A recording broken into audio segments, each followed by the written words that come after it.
ओम ब्रह्मा मुरारी त्रिपुरांतकारी भानु शशि भूमि सुतो बुधश्च गुरुश्च शुक्र शनि राहु केतव सर्वे ग्रहा शांतिकरा भवन्तु। सर्वे ग्रहा शांतिकरा भवन्तु। नवग्रह शांतिकरा भवन्तु। क्रूराग्रह शांतिकरा भवन्तु। नमस्कार, स्वागत है आपका आचार्यवाणी में। और आज मैं आचार्य डॉक्टर विक्रमादित्य आपके साथ हूँ।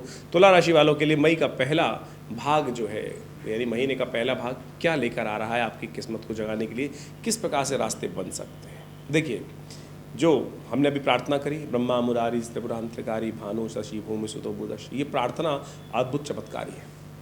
आप समझें, आप श्रद्धा के साथ नमन कर कर समस्त किसी के आगे उनकी प्रार्थना कर लें तो वो भी आपके लिए, यदि हीन भावना, आपके कुछ नेगेटिव भाव भी है, उसको परिवर्तन करने का प्रयास कर सकता है। नमन, प्रार्थना, समर्पण जो है वो विशेष तौर पर सब प्रकार से कार्यों को सिद्ध करने का योग बनाती है। तो ऐसे में आपको नमन करना, प्रार्थना करना अवश्य आपको ही सरल बनेगा। और जितने आप सरल हो जाएंगे, सही रूप समझ लें कि आपके जीवन में रास्ता वो प्रशस्त करने के योग देंगे। तो सुंदर तरीके से आपको अवश्य नमन करना, प्रार्थना करना अवश्य सीखना चाहिए। सरलता जीवन में लाने का प्रयास करना चाहिए, इसीलिए प्रार्थना का महत्व है।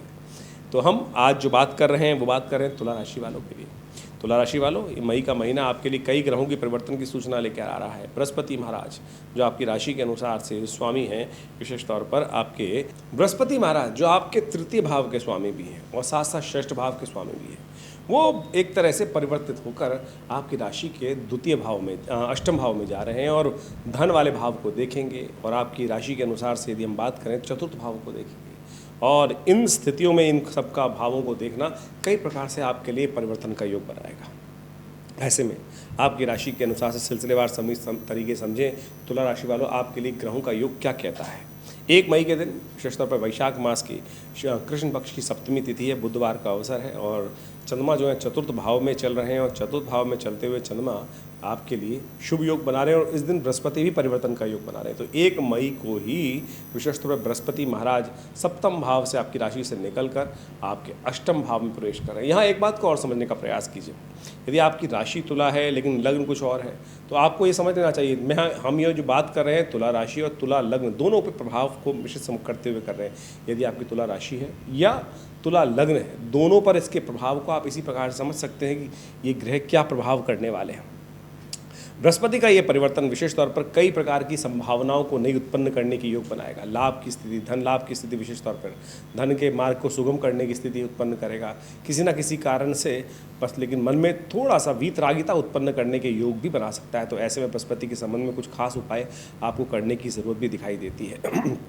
पीली चीज़ों का दान करें, केसर का नित्य प्रति सेवन करें, इससे बृहस्पति को और शक्ति प्राप्त होगी और जिन जिन मार्गों में हमने कहा वहाँ आपको लाभ देने के बृहस्पति योग भी बनाएंगे। तो ऐसे में विशेष तौर पर अष्टमी जो तिथि क्षय हो रही है, तो नए कार्यों को आरंभ करने से इस दिन बचना चाहिए। 2 मई की ग्रहों के योग दिखाता है बृहस्पतिवार का योग, नवमी तिथि और दोपहर को करीब करीब 2:29 पर चंद्रमा भी परिवर्तन का योग बनाएंगे जो कुंभ राशि में शनि के साथ प्रवेश कर जाएंगे। ये मार्ग आपके लिए काफ़ी शुभ रहेगा, आपके कार्यों में विजय देने वाला रहेगा। कार्यों में विशेष तौर पर लाभ का, स्वार्थ का थोड़ा उदय हो सकता है और आपके स्वार्थ में सिद्धि के योग भी बनते दिखाई दे रहे हैं ग्रह के दृष्टिकोण से। ऐसे में एक ग्रह और परिवर्तन की तरफ जा रहा है।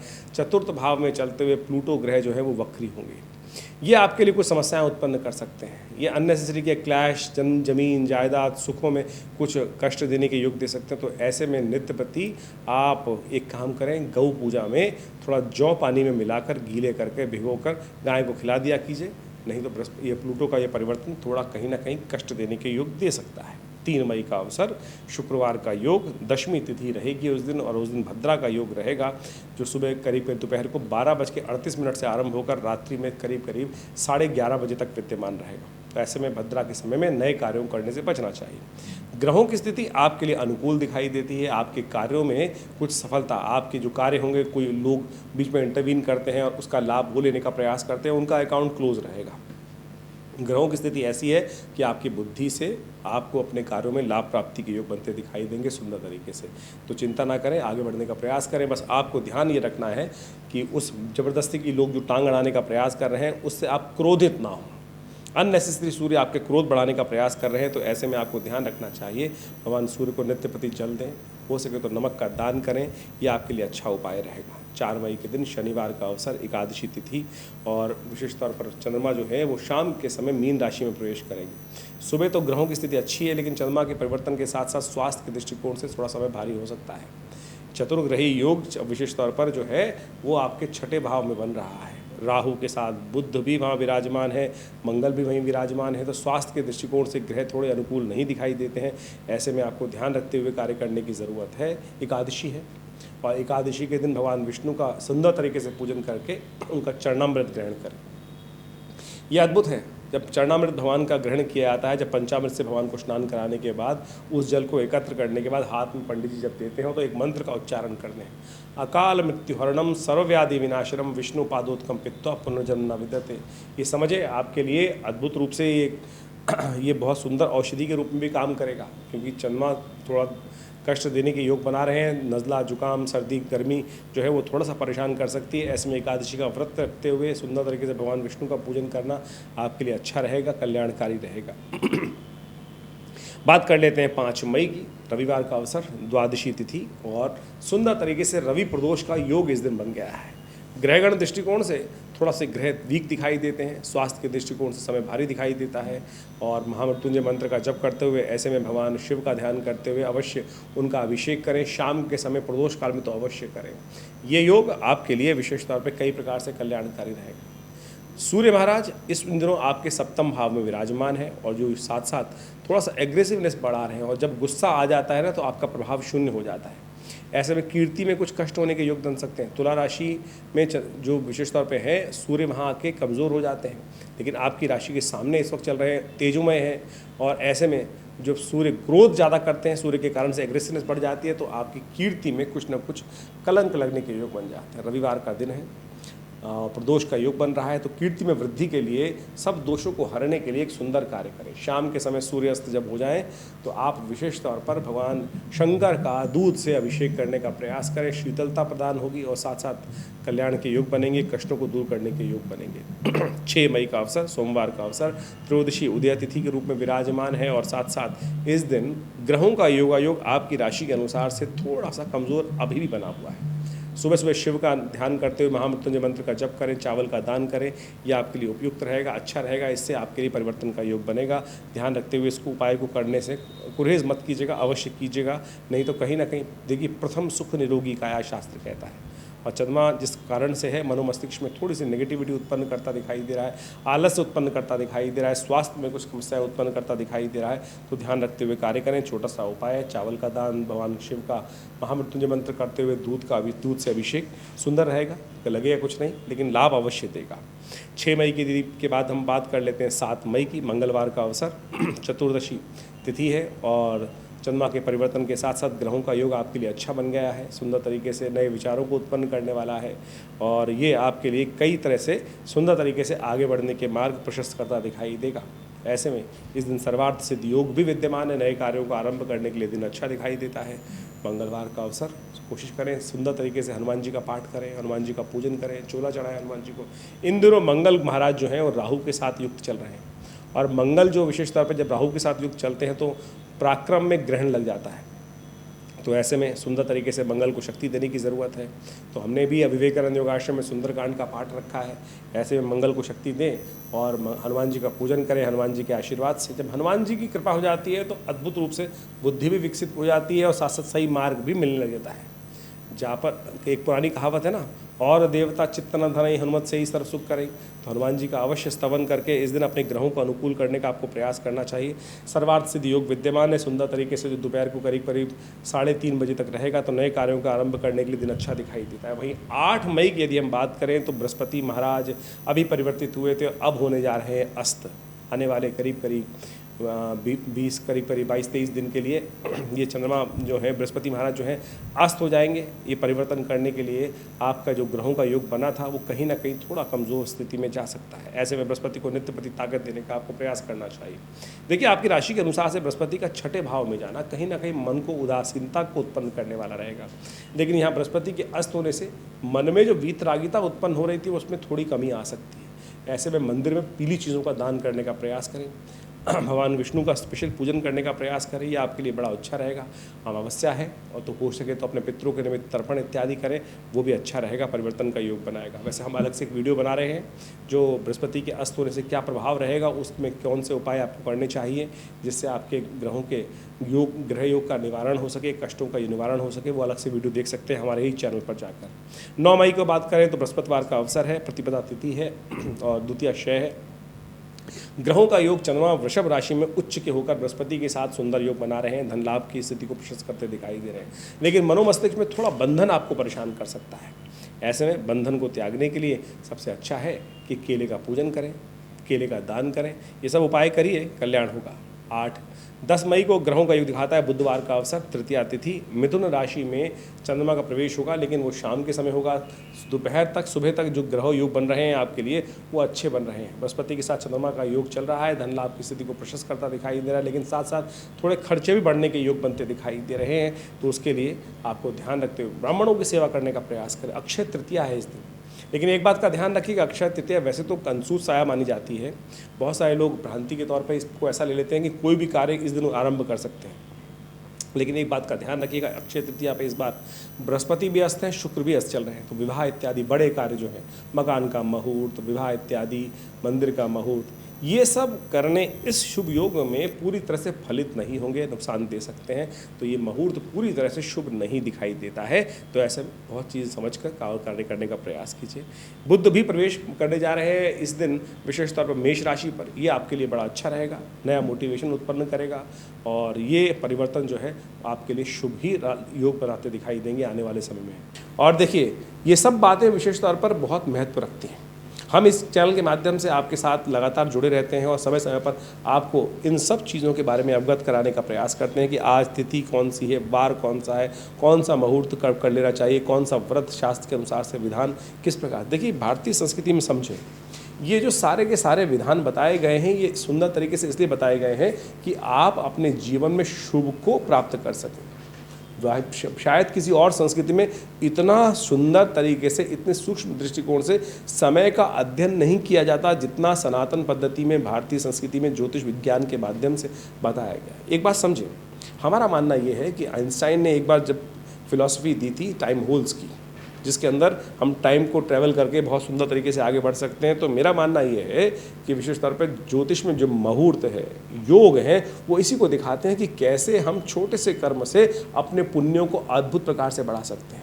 जैसे अभी हमने बताया कि अक्षय तृतीया का मुहूर्त है, कार्य को करने से अक्षय फल की प्राप्ति होती है। अक्षय फल यानी शुभ करेंगे तो उसका भी अक्षय, जो क्षय ना होने वाला हो, वो फल प्राप्ति के योग बन जाएंगे। ऐसे में शुभ कार्य करेंगे तो अच्छा फल प्राप्त होगा और दुष्कर्म कट जाएंगे तो हमारी ट्रैवल, हमारे पुण्य बढ़ जाएंगे और कष्ट जो जीवन में आ रहे हैं वो घट जाएंगे।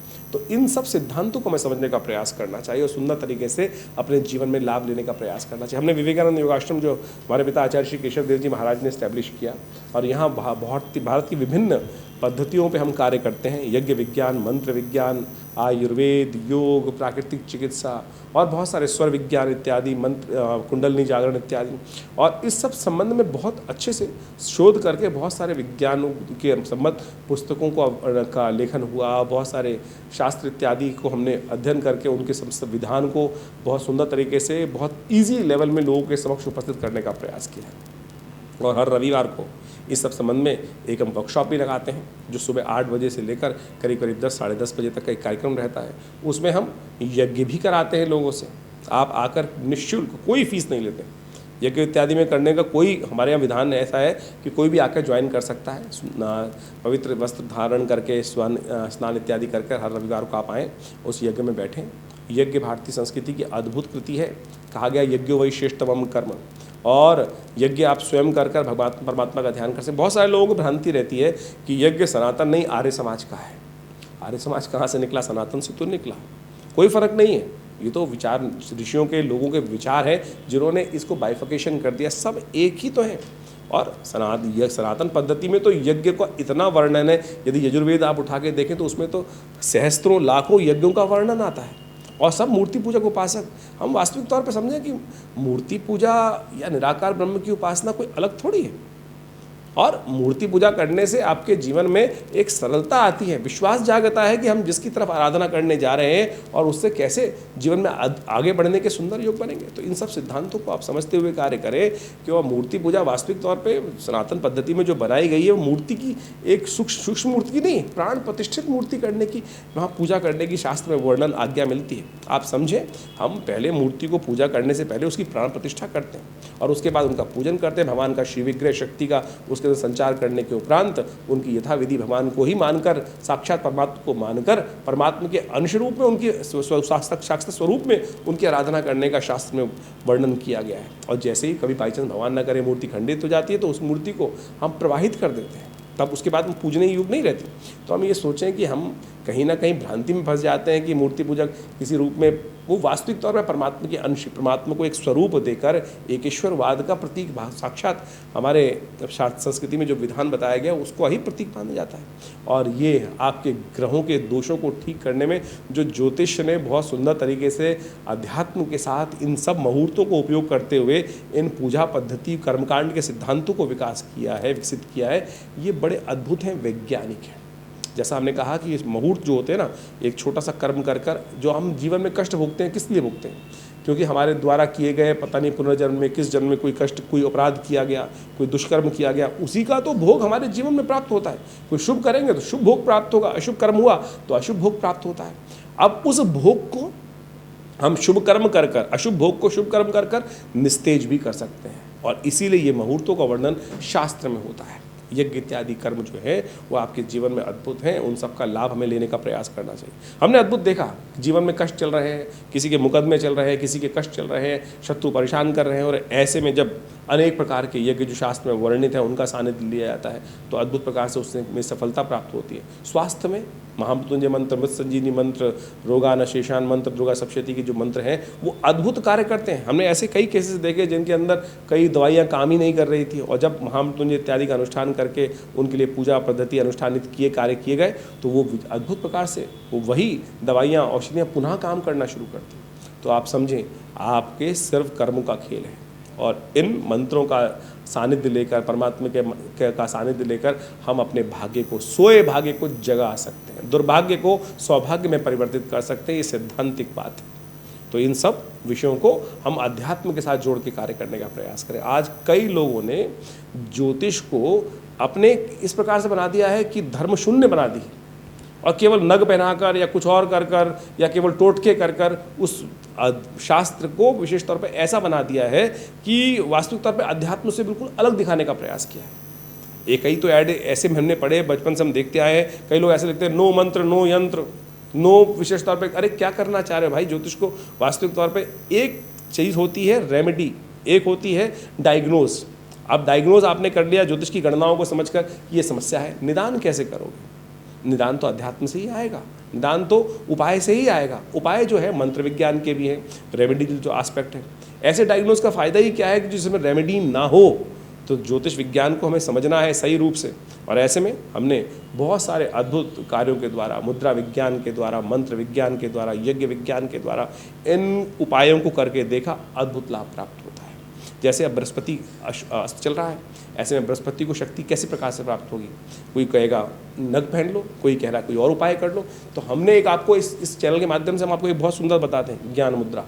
ये बृहस्पति की उंगली है, और कहा जाता है कि बृहस्पति की उंगली, इस ज्ञान मुद्रा का अभ्यास करने से बृहस्पति की शक्ति को अद्भुत रूप से पॉजिटिव वे में आप उपयोग कर सकते हो। बृहस्पति जब ज्ञान, बृहस्पति देवता है ज्ञान का, ज्ञान अस्त हो रहा है तो ये ज्ञान मुद्रा है।